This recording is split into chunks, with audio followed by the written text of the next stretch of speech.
big pleasure to introduce the keynote presentation. So we have here with us Jérôme Mantanus from UCB. Jérôme is the head of material science now, and is supporting also biopharmaceutics and digital transformation, and of course PAT.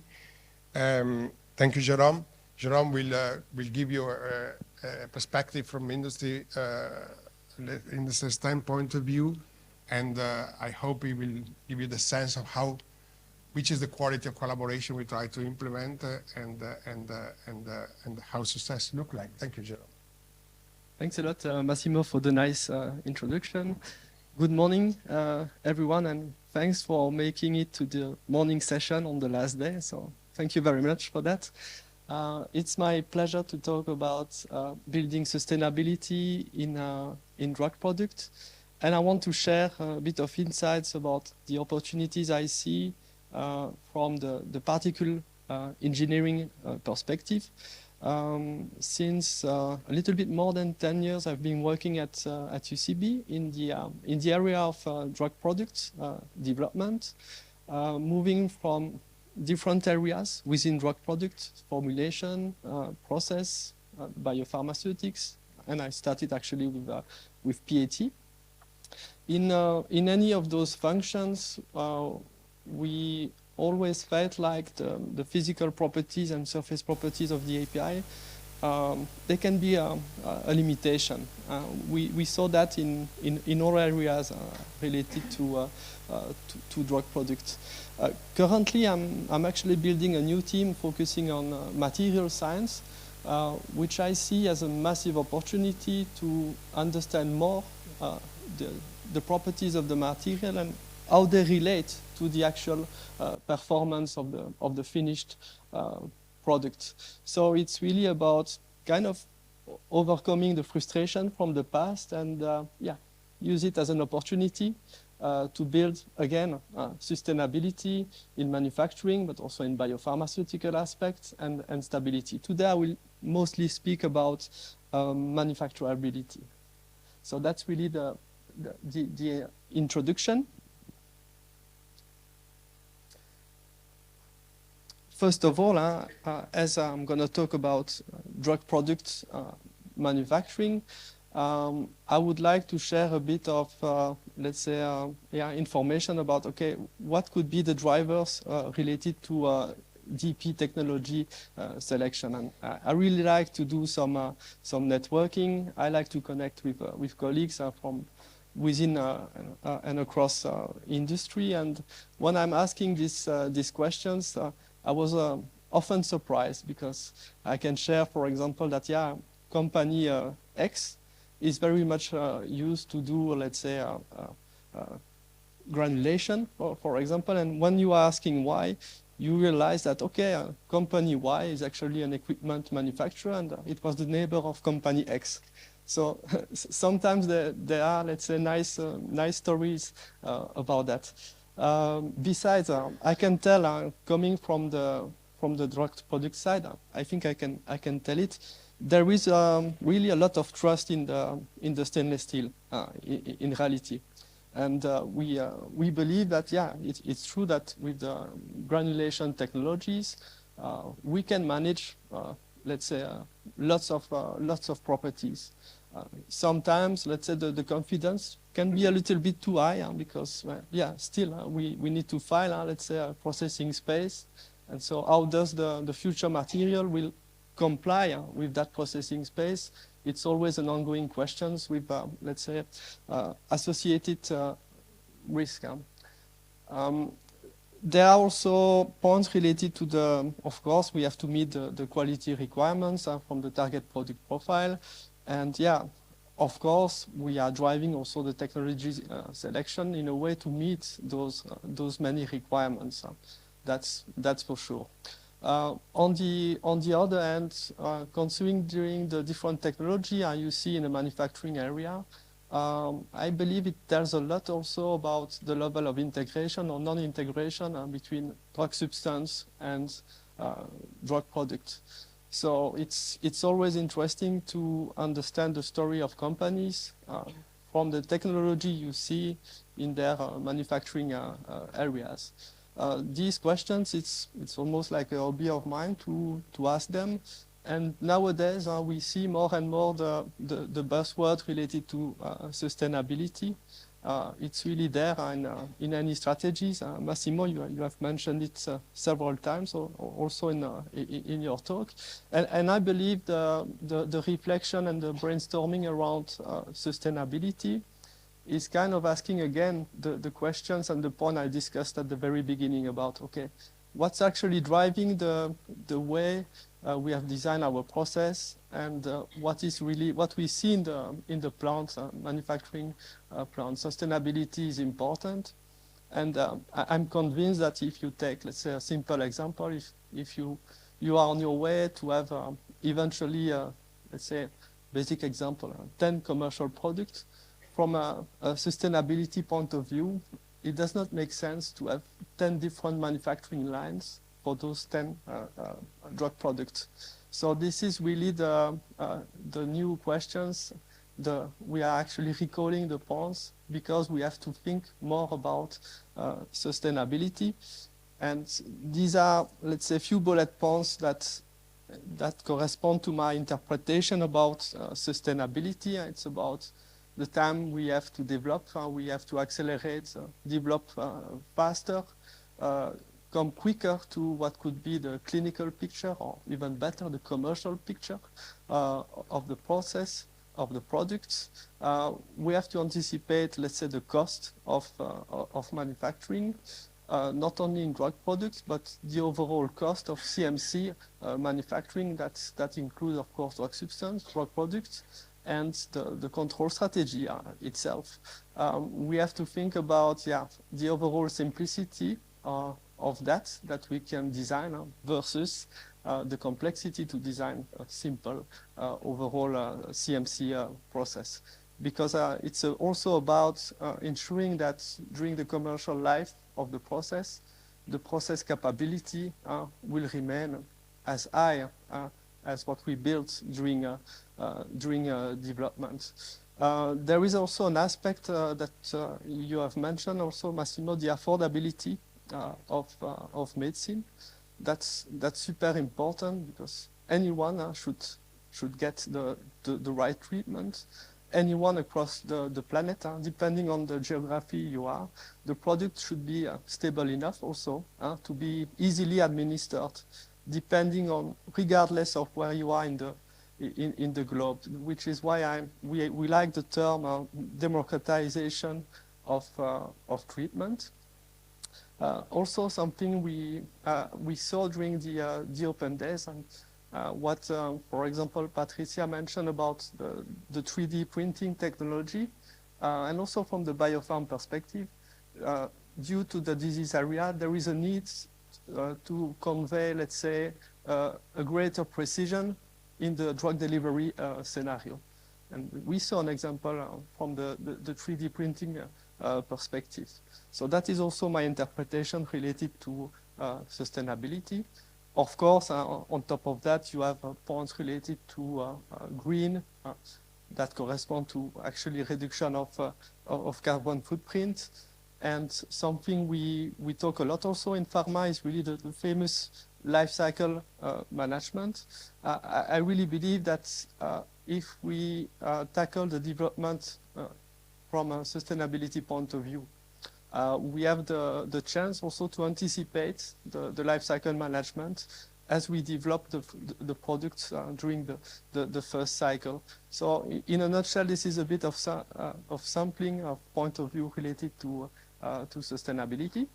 The hypothesis I would like to discuss with you all today is, okay, what if particle engineering was providing an awesome opportunity to anticipate, let's say, build by design the sustainability of our drug products and overall CMC system. So that this is the kind of hypothesis that I would like to discuss with you all.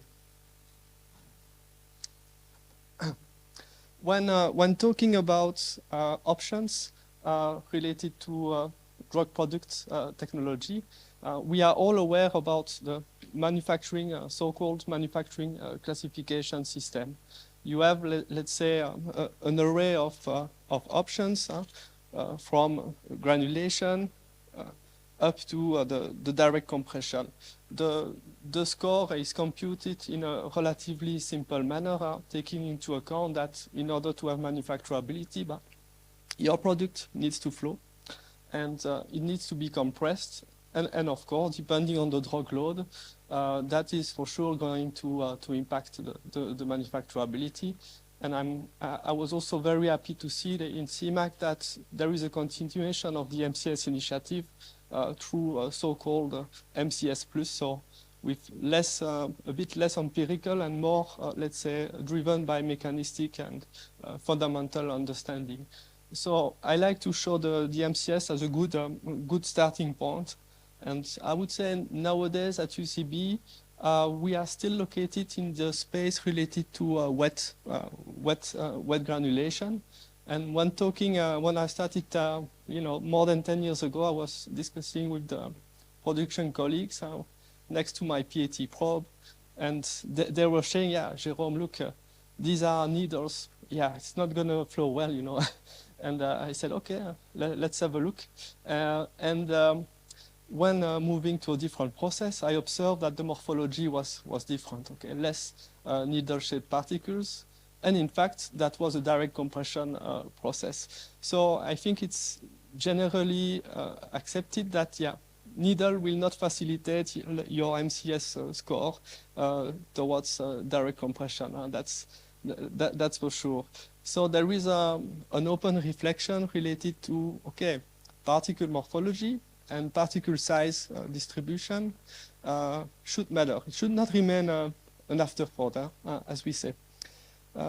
And in reality, I would like now to zoom out a little bit and consider, let's say, more system approach. Because, yeah, I've mentioned particle morphology, particle size, and particle size distribution. But if we consider the full system, and in pharma, we tend to try to, let's say, select as early as possible, we say the right material right first time.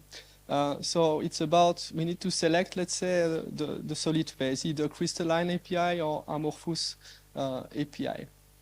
In reality, that's it's well recognized as a supercritical decision, because from the phase that you will select, you will actually, let's say, open a potential for, let's say, particle morphology modification, particle size, surface area, and density. So you have a range of properties that are predetermined by the phase you select. It's normal, but from there, it's absolutely important to understand, okay, on a specific phase, what is the potential you have to optimize, for example, particle morphology and particle size? Because guess what? There is a strong interplay between the fundamental properties and the functionality of the products.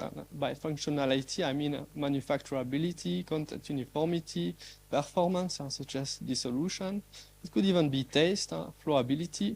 And at the end of the day, the number of unit operation you will need in the drug product space to produce, let's say, the final product. So again, I believe that the fundamental properties are key, which is why in MatSci we are trying to really to understand their interplay between, let's say, the particle and bulk properties, and okay, how does that, let's say, facilitate or how does it detrimental to product performance? So we keep in mind for later particle morphology and particle size distribution. And it's also nice to have highlighted those, because it's good to identify, let's say, leverage, but you need to find a way to design, let's say, those properties in the right direction, which is the reason why we are considering now at UCB crystallization as a very strategic unit operation. We come from let's say, the view that, yeah, crystallization was previously considered as a key purification step. Now, and through the collaboration with CMAC, we consider that unit operation as also a particle forming step. And we believe that this step can facilitate, let's say, the connection of the dots between drug substance and drug products. We see also from CMAC that there are obviously many crystallization scenarios. So there is a broad menu behind this statement. This is a huge roadmap, and the technology portfolio is a reflection on that. We had to start from somewhere, and so we decided that we would like to scope, let's say, the batch cooling crystallization to deliver, let's say, specific API, particle size and morphological properties. And from there, we will be elaborating on the crystallization. And if we analyze it a little bit from the sustainability point of view, we see numerous advantages of crystallization as opposed to secondary type of modification. If we simply plot, let's say, what is the state of play in terms of the maturity of fundamental understanding and the frequency of use, I would say, crystallization is always there somehow in our processes. It is there since the beginning. We were not necessarily using the full potential of it, but it is there. And also from the discussion with the colleagues from CMAC, there is a pretty good fundamental of the understanding related to crystallization. Not all scenarios, of course, this is work in progress, but cooling crystallization, we would consider it as a mature technology. So I already said it, that the frequency of use is high. And so we believe that in terms of maturity and frequency of use, we are really well located compared to milling and even roller compaction processes. It's also obvious that if you are not using crystallization as a particle forming step, you will have to add lots of unit operation downstream. So milling, blending, granulation, drying, another milling, and basically blending and direct compression. So that does not look good from an engineering point of view. And if you consider what we heard yesterday, I believe the propagation of uncertainty across unit operation, we are actually creating a lot of complexity because the particles upstreams are not necessarily fit for purpose, fit for downstream drug product processing. If we tackle it via the particle formation step, we are actually hoping to reduce the number of unit operation downstream. This is really the ambition, and eventually to have more robust process and tackle more let's say, boxes related to sustainability and what I explained a few minutes ago. Also from an engineering perspective, the more you process the material, the more likely you can influence, let's say, the nature of the material. It's well known. There are lots of examples about that. So from there, we are very much convinced that the sustainability and crystallization, they can sit closely together. So we decided to start collaborating with CMAC. These were, let's say, the drivers for the initiation of the collaboration with CMAC. And we wanted also to co-develop with CMAC a workflow related to continuous direct compression, having in mind direct compression as a target DP technology.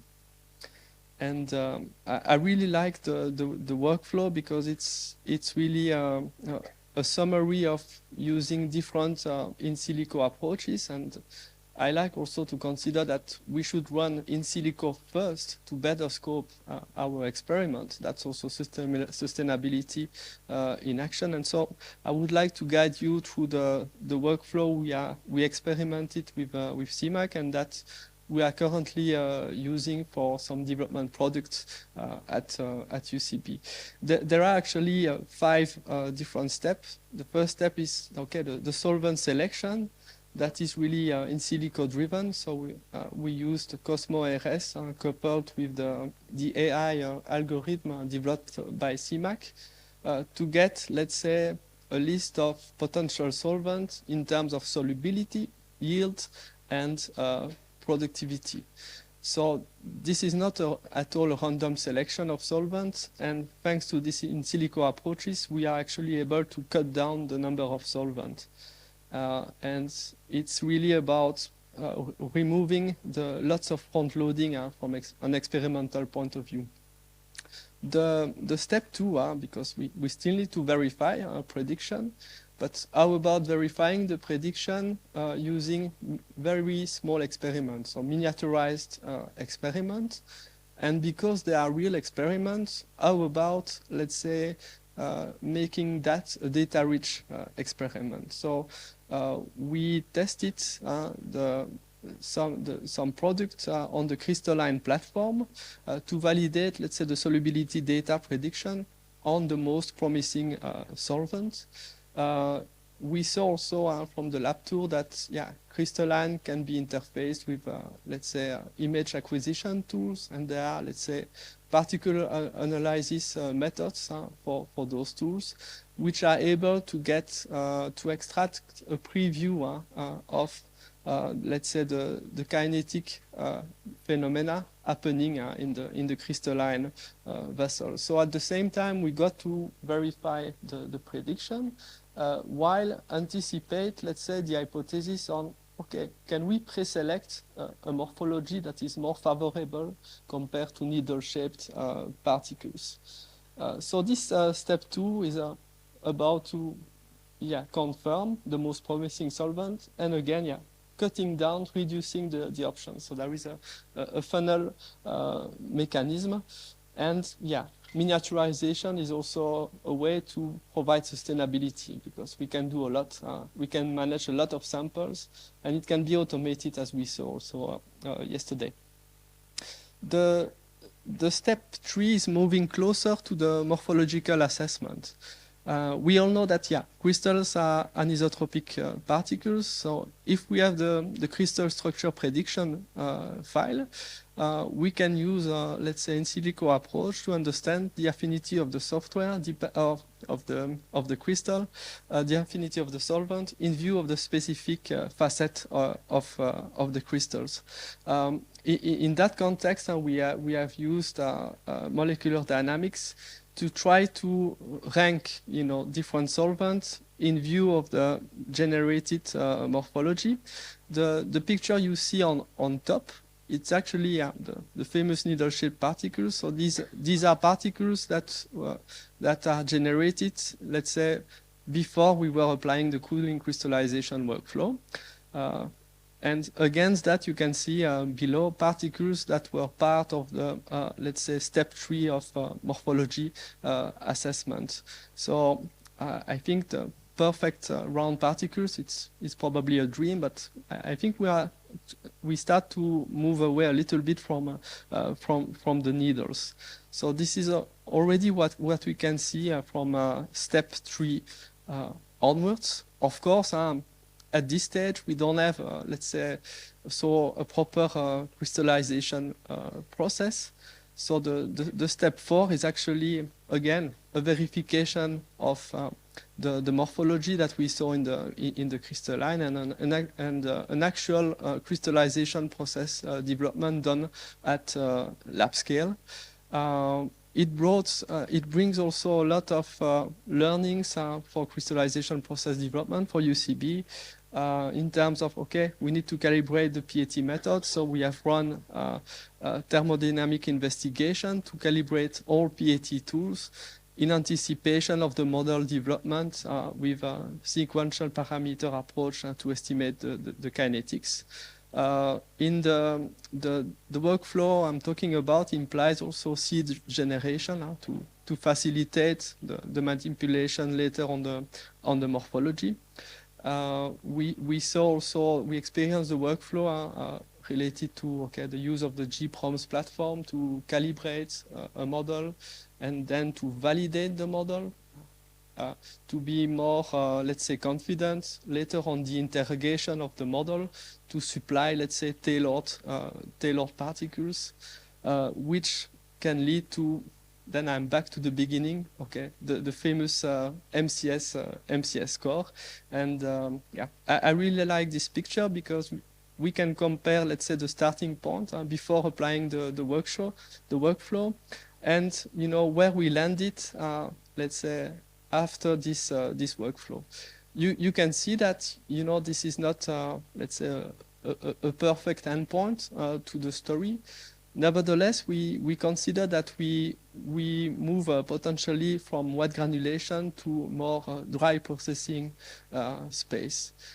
So this is showing the contribution of cooling crystallization workflow, which is not necessarily the most complex crystallization scenario in my opinion. But I will elaborate a little bit more on the crystallization scenario on the next slide. So if I had to wrap up the workflow, we have in mind, let's say, a target DP scenario, which is let's say, the foundation of QBD. You have to have a target in mind, otherwise it's random QBD.